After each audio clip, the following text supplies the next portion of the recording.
Hello, and welcome to Givey Connect Plus, a podcast series where we talk to local charities in the UK and put the spotlight on their exciting projects and initiatives.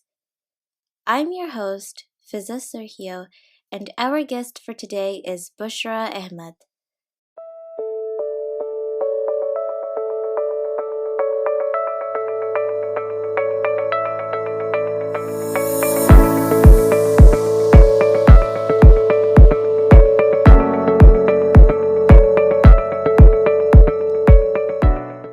An experienced senior board leader and community consultant, Bushra has assisted civil sector, nonprofit organizations, and charities over many years to optimize their growth and impact. She has worked with CEOs, boards, and community-led steering groups to deliver real transformational change in the organizations she's been involved with. With in-depth knowledge around serious youth violence, domestic abuse, community cohesion, and empowering women, Bushra has been instrumental in bringing forward initiatives and projects to raise awareness of these issues. She is a natural fundraiser and organizer and is passionate about increasing diversity, inclusion, equity, and equality through changing cultures of nonprofit and corporate boards. Once again, a very warm welcome to Bushra. Thank you so much for joining us today in this episode of Givey Connect Plus. Can I please ask you to start us off by firstly introducing yourself and shedding light on some of your responsibilities as Givey's strategic consultant? Hello, Fiza, and thank you for having me on this podcast. It's lovely to be here. My responsibilities at Givey really kind of fall under three kind of headings. Firstly, I was brought on board to become a Givey ambassador, so a voice and a help to bring some of the small charity sector into Givey and onto the platform. And because of the motto that we have, which is more than just giving, so to see how we could connect those small charities on a platform that was more than just about, fundraising for them. Secondly, I think with my network that I have and the position that I'm in, it was to bring Givey to partner with some of the organisations that I've worked with and some of the networks that I've. And so, for example, the big local, there's 150 big locals across the country. How can Givey partner with those? Because most of them are helping small charities. And thirdly, there was a mentoring aspect to it as well. So mentoring Givey staff and the young people on Givey who come on board and, talking to them about how to use, for example, marketing and social media in a kind of different way, how to be more innovative about fundraising, how to increase the diversity of thought and how we look at those kind of things in the sector and how we can bring all that into Givey. Excellent. Thank you so much. And you briefly touched on some of the projects that you've been working on, but if you could just tell us a bit more detail about the projects that you've been working on and currently you are working on as the strategic consultant at Givey. Yes, so firstly, one of the things that we're doing is the Givey Connect, which is the coffee morning where we're inviting small charities who are raising money on the Givey platform to come in and actually network and connect, because one of the things that is really important for small charities is to connect and be part of a network that has connections to people in the local area, but also to local politicians, to local decision makers. And sometimes that can be overlooked. People in small charities, because they are so focused on just setting up the charity, sometimes they don't think about the wider kind of networks that they can utilise to help their cause, and also by linking in with bigger charities who are doing the same thing. And then there's also the concept of the Givey Village that we're working on. So Givey Village is a concept that has been really close to my heart since I started my campaigning journey, which is about the village concept where everybody comes together to help each other. And by coming together in that kind of village way, we can bring people in. So, for example, there are mayors everywhere in the London boroughs that we have and in the outside boroughs. They all raise money for small charities. How can we connect the small charities in their area who are working and on the Givey platform? How can we connect them to the mayor and to the other local councillors and to the local politicians? I've also been working on kind of a marketing strategy. So whether it's Instagram or whether it's social media, Twitter, LinkedIn, all of these things, to make sure that when we're putting stuff out there, we are linking in with people, we are hashtagging the right hashtags, and that we are connecting to people that sometimes it doesn't seem obvious as to why you should connect with, say, the MP in your local area. But from experience, I know that those local MPs and local councillors, local politicians and local charities, they want to know what's going on in their area. And if you make it easy for them, then they will kind of do your advertising for you by sharing or retweeting or even giving you a word of encouragement. So, yes. Thank you so much. It definitely shows that you're really like the connection builder at Givey, connecting everybody to the bigger charities and the authorities. So thank you so much for elaborating on that. But those were some of your like major projects and your responsibilities at Givey. And when I was going through your LinkedIn profile, I saw that there was so much experience being in the charity sector. You have been part of so many amazing organizations, done so much great work for them. And if I have to list, there was the Shayla McKinney Foundation, which you're a part of currently, the Greater London Authority, the National Emergencies Trust, etc. And it would definitely be too much for this podcast to cover all of your amazing achievements and contributions. But if you could just perhaps shed light on some of your most significant work or projects as part of these organizations and share that with us. Yes, so for example, at the Sheila McKechnie Foundation, it's a campaigning organisation that was set up, to train campaigners into how to be better campaigners. And one of their projects that they had, and something that they were funded to do, was to look at power and where does power lie. And it's a massive subject. And they had actually successfully completed a social grid project. And when I was at Big Local and just a resident who was in this big local group, if you like, I had access to some of their training. And the training that they gave me around the social grid project was amazing. And that's how I got to know the organisation. And then the second project that they had, I became part of the core group that was looking at this kind of power subject. And one of the things that I did was to connect with people in my local community. And as a organizer, as a campaigner myself, some of the questions that were being asked, for me, I had to go back and question, because when people ask those questions about what is power, people in communities don't understand what is power and what it means when they don't have it. They don't understand that because they're still struggling at quite a lower level. So it was really interesting to bring them in and just to allow different communities to have that discussion in a very open, in a very honest way about when they felt empowered, when they felt they didn't have power, and where they felt the power lay in kind of organizations. And for me, working on that, I was often, coming up against people who said, well, power doesn't lie in the boardroom. But actually, having gone down the route of becoming a trustee, I know that there's a lot of power in boardrooms. That's where the strategic decisions are made. That's where the culture is set. And so along the journey, we've kind of opened a few eyes of people because they are in that position. They sometimes were telling me that they didn't have the kind of power and they couldn't do very much. And so sometimes it was a case of, well, we'll move along then. Let somebody else have a go, because there is this issue that 97% of boards are male and white, and there's very little diversity on there. There's very little diversity of thought. And so that was one of my kind of reasons going for these kind of positions to make sure that there was a different perspective in the room, built on common sense, built on lived experience, built on not having a university degree, but still being able to be in the room and contribute something.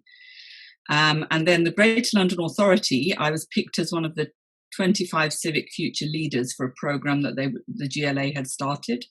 And they took us again and they gave us some mentoring, they gave us some coaching. And again, these are things that generally resident campaigners like myself don't access, but it was really useful. And following on from that Civic Future project, I'm now part of their advisory panel, which is, again, imparting that kind of information to their new grantees and mentoring them as well. And the National Emergencies Trust came about from my campaigning as West Croydon Voice, which we'll probably come on to later. But I'm part of the Survivors Advisory Forum, and that is to bring the voice of victims to that learning around when an emergency happens, how do we respond? And kind of, how can we make it easier with dignity for the victims to come through something like that? And of course, they're also dealing with the kind of the terrorist kind of attacks, but then the kind of long COVID and flooding and riots, that also comes under the National Emergencies Trust platform. So, yeah. Excellent. Thank you so much. It's great to hear your experiences being part of those major decision-making bodies and empowering people and giving them the authority to make their decisions as well. Thank you so much. And also, you just mentioned that we were going to get into West Croydon Voice, which was one of the most, I think when I was going through your profile, this was the project that really made me go deeper into it. And I did a bit of research as well. But I want to listen about this story from your words and what this campaign was about. And if you could just share the story behind this campaign with us. Yes, so I've been living and working, I've lived all my life in West Croydon, and I was running a shop on the London Road in Croydon. We'd leased it out to somebody else, so I wasn't actually running it, but we owned the building. And on August the 8th, 10 years ago in 2011, I was standing at my window because I faced my shop. I lived opposite where my shop was, and the riots hit us. So very, very quickly, we were hearing it on the television. It had started in, I think it started in Hackney or Tottenham, and we'd heard this for a couple of days, but we never imagined that it would reach us. And so all of a sudden, around 6 o'clock on August the 8th, we saw rioters coming into the area. And here I am standing at my window, watching them setting, going into shops, pulling people out, beating them up, and then going into the roads down opposite where we lived and coming out with things that were supposed to set fire to things. It was terrifying, the most terrifying night that I've ever had. And the police were standing there. So the police were standing, there was a police line. And of course that gives you some kind of, reassurance, but then they didn't move. So then these rioters set fire to the shops, and one by one, ours was the last one in a whole line of 9 shops to catch fire in front of my eyes, watched it burn down. I was with my young daughter. My husband and other daughter couldn't come home because of the nature of it. And then, so 9 shops and 40 flats were burnt out. Long story short, we needed to have compensation to rebuild because the police allowed it to happen, and that's what the law says. But we weren't being given that compensation. So I had to then form this kind of West Croydon Voice campaign, if you like, and I would every year I would be on the BBC or the radio talking about, everybody was saying you've been paid, and we were like, we haven't been paid. So as campaigners, and we couldn't rebuild, we couldn't. There's 9 shops, it's an empty hole. The whole area was talking about regeneration, and we had nothing to rebuild with. So I finally did 3.5 years later. It took 3.5 years, but I got the compensation for those 9 shops and 40 flats.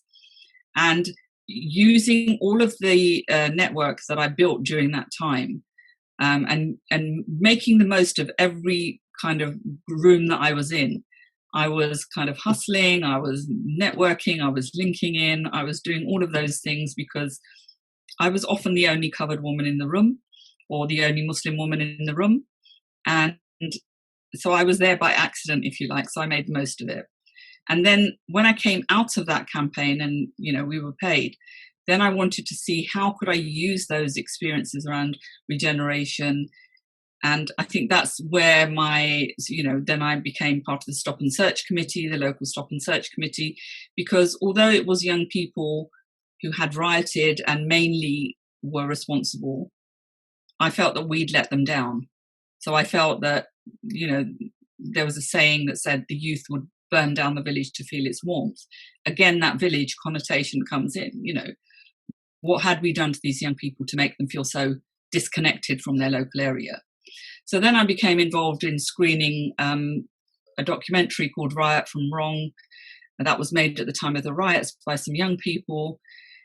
And then just went on to do some youth work and work with the Violence Reduction Unit. And also I came across a play called The Terriers, for whom I'm an ambassador. It's a play about gun and gang crime, and to bring that down to Croydon and then take it to the next year, we took it to City Hall and we took it to the Old Bailey. And the Old Bailey, I had been there, and, the judges have lunch with you or invited. And I just felt that there was such a disconnect between the experience of these judges and these young people who are being tried in the Old Bailey. And I just felt that that was a really good place to show that play. Okay, thank you so much for sharing that story with us. It's definitely very inspirational as well. And I know it must have been very difficult for you to recall those events, but thank you so much for going through that story with us. And yeah, I'm just really flabbergasted, very inspired. So thank you so much. And just sticking to this, I can already tell what your main motivations were for starting all of this campaigning kind of work. But if I had to say, what was the starting point for you when you decided that these were the main issues that you wanted to focus on in your life? Was it West Croydon Voice? Was it something even before that? And if you could share that with us as well. So before West Croydon Voice and before the riots in 2011, I'd been doing some work with Merton Council as part of my faith community to empower women. So I'd been taking groups of women up to Parliament, 70 women at a time, sometimes older women who had migrated from outside, from Germany sometimes, and they'd come to England not really knowing or understanding their rights or their responsibilities. And so I kind of linked up with a local councillor called Maxie Martin, and together we kind of put together these seminars for these women to teach them about statutory education, what they could opt out of, what they couldn't, give them some counselling, and also then taking them to Parliament to see where democracy actually started. And it was wonderful. We took about 5 groups of women, and then I also took a group of 100 students up to meet the local MP up there and kind of have a discussion about how she got involved in becoming an MP and why it was important. And so I was doing all of that stuff before, and then when the riots happened and I was kind of thrust into this world outside my community, which is quite different. You're going into rooms where there's very few people like you, people who look right through you sometimes, and they don't even look at you. So it was very difficult to be in there. But the motivation for that was I had to be in those rooms in order to raise the voice of those victims. There were 40 flats, and most of them were leasehold, and leasehold wasn't recognised under the law.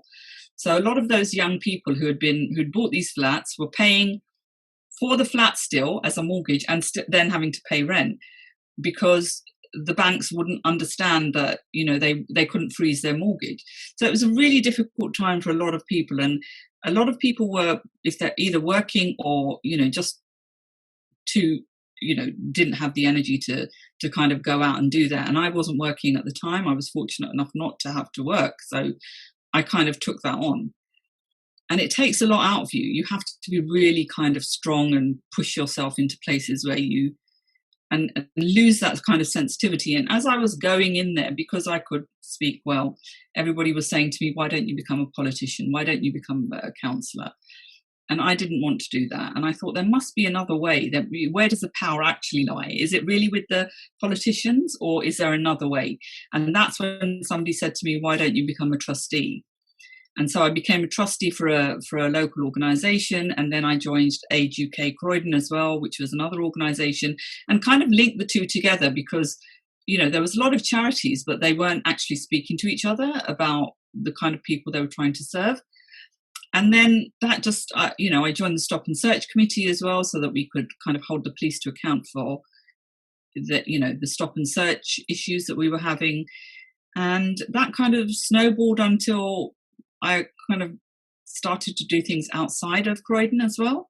And that's where that led me. So the motivations, I think, were mainly because I think there was a lot of talk about youth violence, and sometimes there wouldn't be any Asian people in the room. And I thought it was really important that there needed to be that Asian voice in the room, because this is a community issue. It's not a one culture issue. And so I was kind of in the room making that point, that we as Asian communities have as much responsibility to society to kind of tackle this problem of youth violence. It's not just up to one culture, and it's not just one problem. So yeah, that was one of the reasons. Absolutely. You touched on so many important ideas in there about representation and diversity and all that kind of stuff. So thank you so much. And just listening to you, obviously, you've had such a wide experience in the charity sector, connecting with so many other organizations and making those connections between them as well. If you could shed some light on perhaps some of the challenges and some of the most significant setbacks you've faced up until today, and perhaps also how you overcame them. And if you could tell us about that. So one of the major challenges that I've had is when I, part of the West Croydon Voice campaign was to be part of it was my idea to change the area that had been affected by the riots and called it Historic Broad Green Village. And so that was a campaign that I'd started just after the riots. And about 5 years in, the local council took that idea up, and, we did have the historic road signs changed, and then these banners went up in the local area. And that was kind of a red flag for some of the people who didn't feel that a Muslim woman or my logo or my influence should be represented in the local area. And so just by coming out of the Muslim box and speaking for a wider community where I'd lived and worked all my life, and that's where I felt I was part of, and that's who I was speaking from, that brought quite a lot of Islamophobia, especially around, the rise in hate crime, and then Brexit, and, all of these things kind of coming together, and people feeling that they had permission to come out and challenge why I was, maybe on the mayor's fundraising team, why I had any influence at the council, these kind of things, which have been really stressful. It's been really hard. But my father being a politician and being around the time of Enoch Powell, and speaking for the Asian community at the time, and kind of Windrush people and Bengali communities all coming together to say, we are here, we're not going anywhere, and don't underestimate our resolve. And that kind of kept me going, if you like, because although, you're disappointed by people who just refuse to see that this is happening, and you feel like you're being gaslit a lot of the time, when people are saying, well, can't you just ignore it? Well, it's not easy to ignore it. So, but, I'm a very strong and optimistic person, and I think that's just kept me going. So. Absolutely. Thank you so much for sharing that with us. Definitely in terms of, it's just you against the world sometimes, and it's you who's carrying you forward. So definitely that's so inspirational for me as well. Thank you. And just sticking to your challenges, just learning from them. Perhaps if you could provide some advice, some personal tips to other charities in the nonprofit sector who might be having trouble issues, not only in these very uncertain times, but since they first began? And what general tips or advice would you say to them if they're struggling? I recommend everybody to reach out and network as much as possible. Network with people that aren't your usual suspects. Sometimes people go to the same places for support, but you can find support within your community. So I'm a great believer in asset-based community development, which is you see your community as assets. Look in the community for your assets. Look for your support there. Build networks, include people, talk, have conversations that matter. One of the things that I'm doing at the moment is a leaders roundtable, which is bringing people together just to have conversations. Those conversations are really important. The more you have, the more you understand, the more support you can get. I have had conversations with many, many small charities or single people who are just so crushed by the weight of why they started a charity. Sometimes it's to do with very tragic circumstances. And then just by having a conversation with somebody who can give you a bit of support, give you a bit of uplifting, it's kind of like coaching, but not professionally. It's, from somebody who's lived it. If you've lived it and then you can impart that experience, then that's always really useful. So I would just say connect with as many people as you can. Even if you think people aren't going to link back with you, link in, follow them on Twitter, build up your profile slowly, and make sure people know that you're there. Absolutely, definitely. Networking is so important, and you don't know what you might come across, and your problems just get solved in a minute when you have the perfect connection and network. Yes, thank you so much for that as well. And those were just relating to the charity sector advice and everything. But I'd just like to know if there's a personal quote or personal motto that you live by or that drives you forward in life, and if you could share that with us as well. So personally, I live by paralyzed resistance with persistence. So be persistent. That's how I got the compensation for West Croydon Voice for those flats and shops. You keep going forward and people keep stopping you, but you have to keep going and you have to push through. And it's really, really difficult sometimes. Sometimes you just want to give up, but that's what people rely on. They want you to go away. And if you keep going and you keep going, and I'm not saying that you do it in a challenging way or you do it in a rude way, you do it in a very practical, firm way. I'm here, I'm not going anywhere. Better for you if you just sort out my issue and then things will be all right for you. But I think if you're in the right and you know what you're fighting for is right, and you're also not just doing it for yourself, but there's other people relying on you, that kind of gives you the strength to keep going. Wow, definitely. I think that sums up your entire life's like struggle and the motivation to keep going forward. So yes, definitely be persistent, keep being strong, and don't kneel, I guess, to resistance, I suppose. Thank you so much. Thank you so much. And I'm just curious, what's next for you, Bushra? Like, what's your short-term goals, your long-term goals? Any specific project you have in mind that you wish to accomplish in the near future? And if you could share that with us as well. So obviously Givey is very high on my list of priorities. I want to see Givey as a thriving village community with many of the small charities who are often on their own coming together and finding comfort and inspiration and information through the Givey Village platform, through the Givey Connect platform, through these through our social media and through the work of people like yourself who are doing some amazing things, you young people. And that's really inspiring to me when I see all of you young people kind of coming together and doing things in a different way. And we can learn so much from you as well and the way that you do things, because sometimes we can be stuck in a kind of a different way of doing things.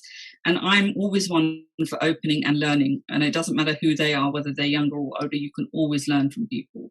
So one of my goals is obviously that. And then there's a couple of things that I'm working on. One is the August, the 8th 10-year anniversary. And I'm kind of working towards something like that. And then making sure that terriers, who I'm an ambassador for, making sure that that's kind of getting some more appreciation, because I think it really needs to be seen. And there's long-term goals to be able to help people as much as I can, and open doors for other people to come through to come through to a point where I am now without having all of those challenges. So maybe being the person that will open the door for people so it's not as hard for them. They definitely sound like very exciting goals, and I look forward to seeing you thrive. And I hope all of the successes come your way, because you're doing phenomenal work, Bushra. Thank you so much.